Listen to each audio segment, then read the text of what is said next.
Magluto tayo ng adobong baboy. So, mayroon tayong karne. Wait lang natin. Lagyan ng toyo. Parang katulad mo na may toyo. Sesame oil. Kunting asin. Para sa marinate to, guys. Magaya tayo ng garlic. Onion. Isa na natin ang baboy.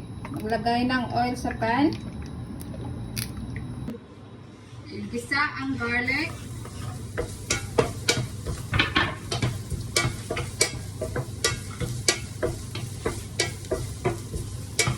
Onion. Ilagay ang kanin ng baboy.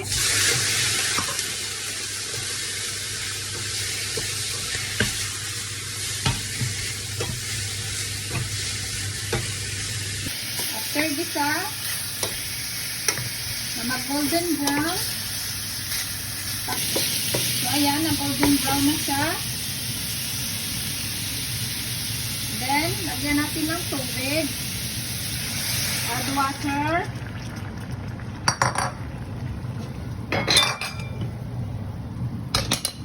Takpan. Simmer for about 35 to 1 hour hanggang sa lumambot. Lambot ng ating baboy. So, lagyan ko siya ng black pepper.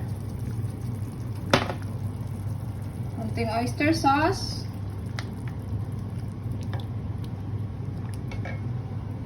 And then, lagyan natin ng Lea and Pirin sauce. So, dagdagan pa natin ang pangpalasa, sugar, para mas malinamnam. Siyempre, hindi kumpleto ang adobong baboy pag walang suka. So, lagyan natin ng suka. Gusto ko yung maasim-asim. Ayan natin kumulo. Yung adobo natin, lagyan natin ng patatas. Dahil meron akong patatas, mas gusto siya. So, ayan, para with a twist. So, lagyan natin ng potato.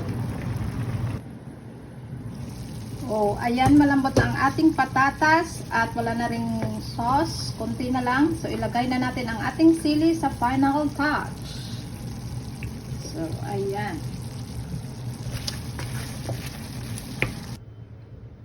Luto na ang ating adobong baboy na may patatas. Yummy!